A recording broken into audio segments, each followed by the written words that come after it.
억울함을 먹고 자란 거인 마카리우스. 스케티스 광야의 기적. 여러분 안녕하십니까? 성령의 역사 마스터 클래스 9번째 시간입니다. 지난 시간 우리는 파코미우스가 세운 거대한 공동체 수도원의 질서와 사랑을 보았습니다. 이제 사막은 더 이상 버려진 땅이 아니었습니다. 나일강 주변에는 찬송소리가 울려 퍼지는 수도원들이 생겨났고 수많은 청년이 거룩한 군대가 되어 모여들었습니다. 그런데 여러분, 진짜 영적인 고수들은 사람들이 모이는 곳을 피해 더 깊은 곳, 더 험한 곳으로 숨어드는 법입니다. 안토니우스와 파코미우스의 시대가 지나갈 무렵 이집트 북서쪽에는 아무도 접근하지 못하는 죽음의 지대가 있었습니다. 바로 스케티스 광야입니다. 이곳은 길이 없어 별을 보고 방향을 잡아야 했고 물 한 방울 나지 않는 그야말로 완벽한 불모지였습니다. 오늘 우리는 이 지옥 같은 스케티스 광야를 천국으로 바꾸어 버린 한 남자를 만나러 갑니다. 그는 키가 작고 말랐지만 그의 눈에서는 레이저 같은 영적인 빛이 뿜어져 나왔습니다. 죽은 자를 살리고 병든 자를 고치며 사막의 맹수들조차 친구로 만들었던 기적의 사나니.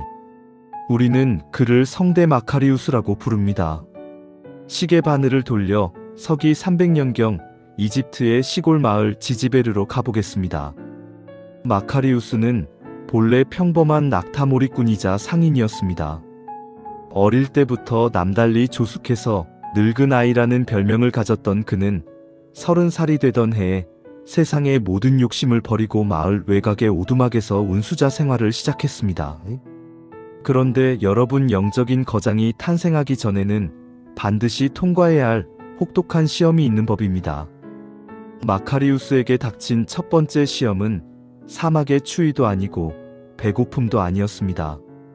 바로 인간이 겪을 수 있는 가장 억울하고 치욕스러운 누명이었습니다.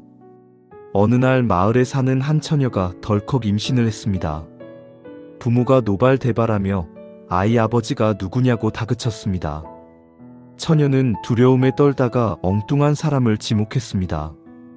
바로 마을 외곽에서 기도하며 살던 마카리우스를 지목한 것입니다. 저기 사는 저 수도사가 나를 범했습니다. 마을은 발칵 뒤집어졌습니다.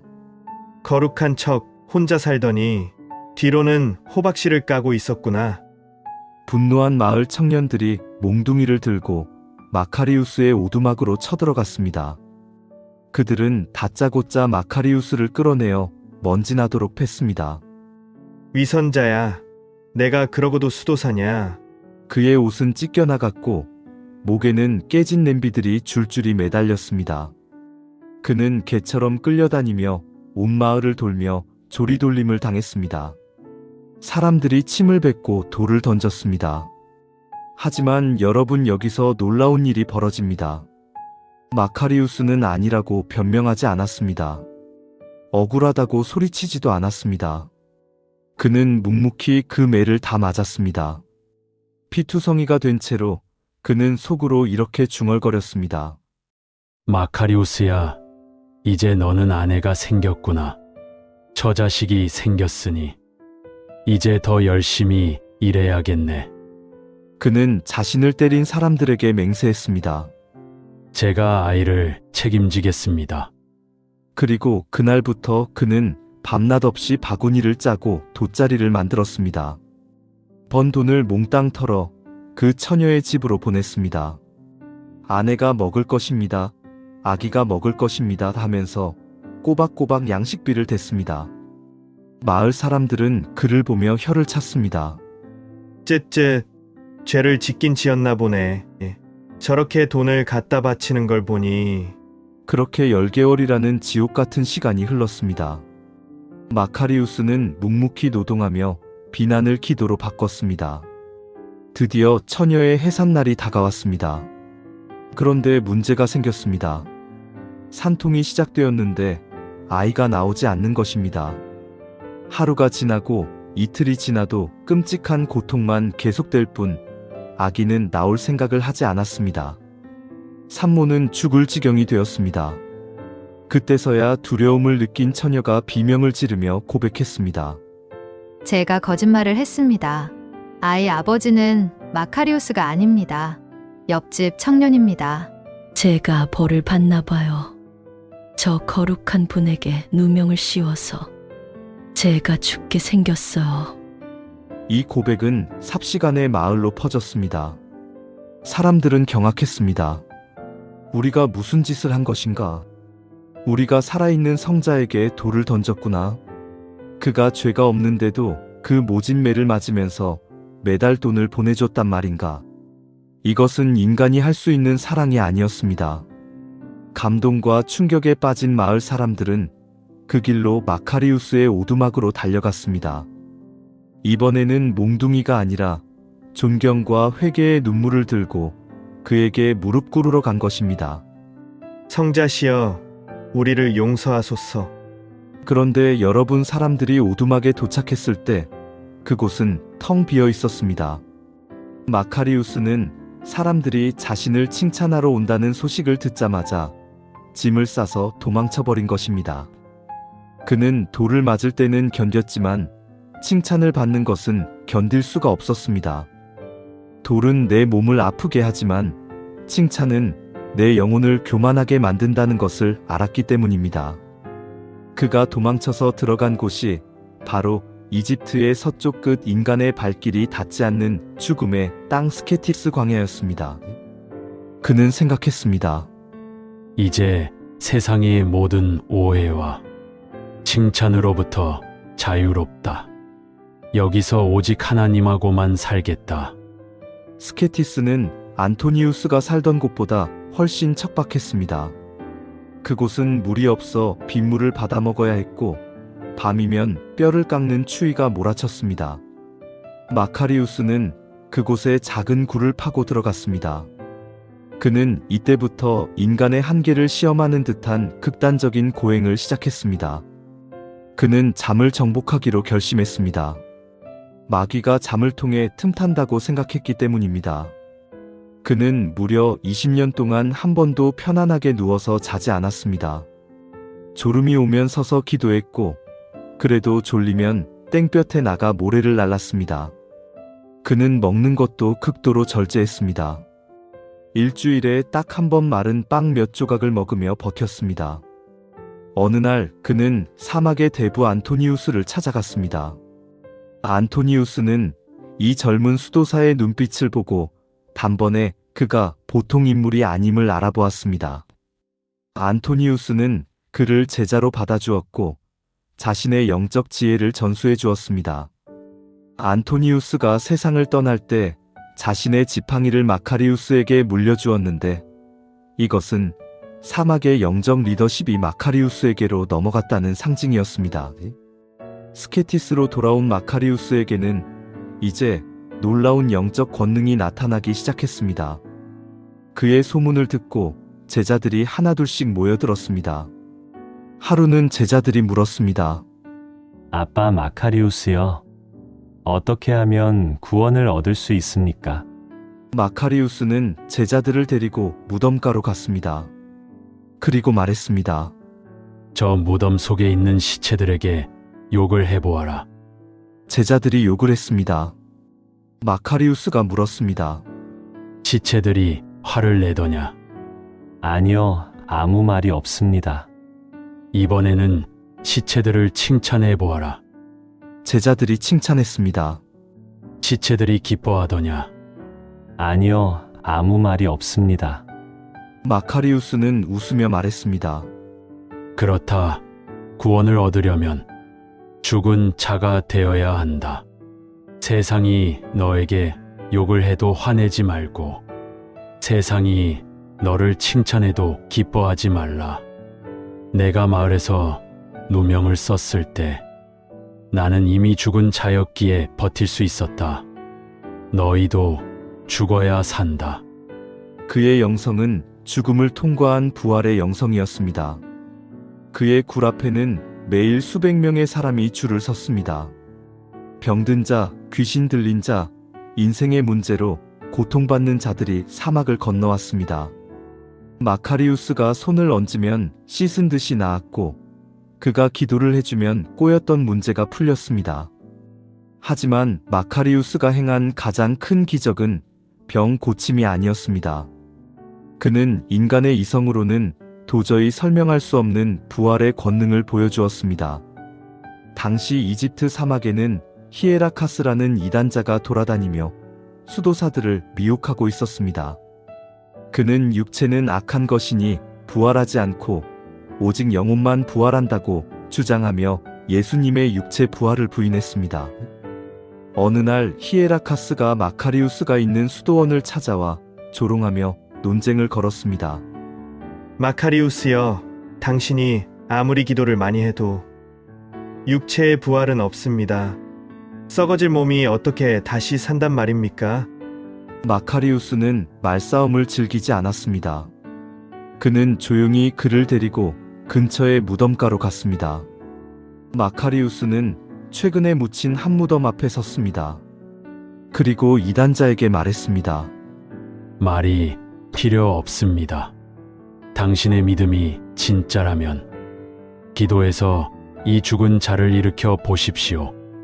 만약 그가 일어난다면 당신의 말이 맞고 일어나지 않는다면 성경의 말씀대로 육체의 부활을 믿어야 할 것입니다. 이단자는 당황했지만 물러설 수 없었습니다. 그는 무덤 앞에 서서 주문을 외우듯 소리를 지르고 몸부림을 쳤습니다. 하지만 1시간이 지나고 2시간이 지나도 무덤은 차가운 침묵을 지킬 뿐이었습니다. 이제 마카리우스의 차례가 되었습니다. 그는 큰 소리를 내지 않았습니다. 무릎을 꿇고 하늘을 향해 조용히 눈물을 흘렸습니다. 주님, 당신의 진리가 모욕당하고 있습니다. 생명의 주인이 누구신지 보여주옵소서. 그리고 그는 무덤을 향해 평소에 대화하듯 부드럽게 불렀습니다. 형제여, 예수 그리스도의 이름으로 명하노니 일어나라. 그 순간 땅이 진동하더니 무덤에 흙이 들썩였습니다. 그리고 죽었던 수도사가 흙을 털고 무덤 밖으로 걸어 나왔습니다. 썩어가던 살에 생기가 돌고 멈췄던 심장이 다시 뛰고 있었습니다. 지켜보던 사람들은 비명을 지르며 엎드렸습니다. 이단자는 공포에 질려 도망쳐버렸습니다. 마카리우스는 부활한 형제에게 다시 평안히 잠들라고 명했고 그는 다시 무덤으로 들어가 누웠습니다. 이 사건은 스케티스 광야 전체에 하나님의 살아계심을 증명하는 거대한 뇌관이 되었습니다. 하지만 마카리우스의 기적은 여기서 멈추지 않았습니다. 더 놀라운 사건은 한 살인 사건을 해결할 때 일어났습니다. 어느 날 마을에서 살인 사건이 발생했습니다. 한 사람이 억울하게 살인 누명을 쓰고 끌려갔습니다. 증거가 없었지만 정황상 그가 범인으로 몰렸고 그는 사형당할 위기에 처했습니다. 억울한 가족들이 마카리우스를 찾아와 울며 매달렸습니다. 마카리우스는 그들과 함께 살해당한 자의 무덤으로 갔습니다. 로마 관리들과 마을 사람들이 지켜보는 가운데 마카리우스는 무덤을 향해 질문했습니다. 죽은 자여, 지금 잡혀있는 이 사람이 당신을 죽였습니까? 그러자 무덤 속에서 생생한 목소리가 들려왔습니다. 아닙니다. 그 사람은 저를 죽이지 않았습니다. 그는 죄가 없습니다. 사람들은 기절초풍했습니다. 로마 관리가 벌벌 떨며 마카리우스에게 부탁했습니다. 위대하신 성자여, 그렇다면 도대체 누가 당신을 죽였는지 물어봐 주십시오. 범인을 잡아야 하지 않겠습니까? 하지만 이때 마카리우스는 고개를 저었습니다. 그리고 충격적인 대답을 내놓았습니다. 아닙니다. 저는 묻지 않겠습니다.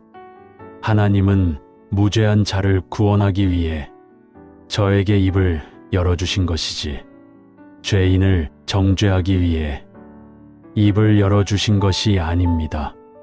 범인이 회개할 기회를 하나님께 맡깁시다. 마카리우스의 명성은 하늘을 찔렀습니다. 사람들은 그를 살아있는 신처럼 떠받들었습니다. 하지만 정작 마카리우스가 싸워야 했던 진짜 적은 사람들이 아니라 교만의 영이었습니다. 어느 날 마카리우스가 사막에서 땔감을 모아 돌아오고 있었습니다. 그때 낯을 든 무시무시한 형상의 마귀가 길을 막아섰습니다. 마귀는 낯을 휘두르며 그를 공격하려 했지만 웬일인지 마카리우스의 몸에 손을 댈 수가 없었습니다. 보이지 않는 불의 장막이 그를 감싸고 있었기 때문입니다. 독이 오른 마귀가 소리쳤습니다. 마카리우스여, 너 때문에 내가 미치겠다. 보아라, 내가 하는 것은 나도 다 할 수 있다. 너는 가끔 금식하지만 나는 아예 먹지 않는다. 너는 밤을 새워 기도하지만 나는 아예 잠을 자지 않는다. 너는 세상의 재물을 버렸지만 나는 가진 것이 하나도 없다. 내가 너보다 더 금욕적이고 내가 너보다 더 능력이 있는데 왜 나는 너를 이길 수 없는가? 마카리우스는 조용히 물었습니다. 그래, 이유가 무엇이라고 생각하느냐? 마귀는 치를 떨며 대답했습니다. 단 하나다. 너는 겸손하다. 나는 교만해서 타락했지만 너는 겸손하기 때문에 내가 너를 꺾을 수가 없다. 마귀는 비명을 지르며 사라졌습니다. 여러분, 이 대화 속에 영적 전쟁의 핵심 비밀이 담겨 있습니다. 금식도 기도도 중요하지만 마귀를 이기는 결정적인 무기는 바로 겸손이었습니다. 마카리우스는 평생 이 겸손을 무기로 삼았습니다. 그는 늙은 죄인일 뿐이라고 고백하며 자신을 비난하는 이교도 제사장에게조차 따뜻한 인사말을 건네 그를 회심시켰습니다. 하지만 빛이 강하면 그림자도 짙은 법입니다. 하나님은 당신의 종을 그냥 두지 않으십니다. 금이 불 속에 들어가야 더 순수해지듯 하나님은 늙은 마카리우스를 다시 한번 고난의 용광로 속으로 밀어 넣으셨습니다. 서기 373년경 당시 교회는 예수님의 신성을 부인하는 아리우스파 이단들이 권력을 잡고 있었습니다. 그들은 정통 신앙을 수호하는 마카리우스를 눈의 가시처럼 여겼습니다. 결국 그들은 마카리우스와 그의 동료들을 체포하여 나일강 하류의 델타 지역에 있는 아주 외딴 섬으로 유배 보내버렸습니다. 그 섬은 기독교인이 단 한 명도 없는 완벽한 이교도들의 땅이었습니다. 주민들은 뱀과 악어를 신으로 섬겼고 늪지대에는 말라리아 모기가 들끓었습니다. 이단들은 저 늙은이가 저런 험한 곳에 가면 병들어 죽거나 짐승밥이 될 것이라 생각했습니다. 하지만 마카리우스는 당황하지 않았습니다. 그는 모래사장에 무릎을 꿇고 기도했습니다. 주님, 이곳은 마귀의 땅이군요. 그렇다면 이곳이 바로 제가 있어야 할 선교지입니다. 저들을 불쌍히 여기소서. 그런데 마카리우스가 섬에 도착한 지 얼마 되지 않아 놀라운 일이 벌어졌습니다. 그 섬에는 이교도 신전을 지키는 대제사장이 있었는데 그의 외동딸이 갑자기 귀신에 들려 발작을 일으키기 시작한 것입니다. 제사장이 온갖 주문을 외우고 구슬해도 소용이 없었습니다. 소문을 들은 마카리우스가 그 집을 찾아갔습니다. 제사장은 적개심을 품고 그를 노려보았지만 마카리우스는 아무 말 없이 그 딸에게 다가갔습니다. 그리고 병든 소녀의 머리에 손을 얹고 조용히 기도했습니다. 예수 그리스도의 이름으로 명하노니 더러운 귀신아, 그 아이에게서 나오라. 그 순간 소녀의 몸이 튕겨 오르더니 시커먼 연기 같은 것이 빠져나가는 환영과 함께 소녀가 깊은 잠에 빠져들었습니다. 그리고 잠시 후 소녀는 맑은 정신으로 눈을 떴습니다. 제사장은 그 자리에 주저앉아 통곡했습니다. 자신이 평생 섬겼던 뱀신은 아무것도 해주지 못했는데 저 낯선 노인의 신이 내 딸을 살린 것입니다. 이 소식은 삽시간에 섬 전체로 퍼졌습니다. 섬 주민들이 횃불을 들고 몰려왔습니다. 그들은 마카리우스를 해치러 온 것이 아니라 자신들의 신상을 부수러온 것이었습니다. 그들은 스스로 우상들을 끄집어내어 불태웠습니다. 마카리우스가 섬에 들어간 지 불과 며칠 만에 섬 전체가 기독교 마을로 변해버린 것입니다. 얼마 후 마카리우스가 죽었는지 확인하러 왔던 군인들은 기겁했습니다. 죽어있을 줄 알았던 노인이 섬의 왕처럼 존경받으며 수백 명에게 세례를 주고 있었기 때문입니다. 그들은 두려움에 떨며 이 사실을 보고했고 결국 이단자들조차 하나님의 능력을 인정하지 않을 수 없었습니다. 마카리우스는 유배지에서 풀려나 당당하게 스케티스 광야로 귀환했습니다. 고난이 변하여 축복이 된 것입니다. 이제 마카리우스의 나이도 90세가 되었습니다. 그의 육체는 낡은 옷처럼 헤어졌지만 그의 영혼은 그 어느 때보다 투명했습니다. 임종이 가까워 오자 그는 환상을 보았습니다.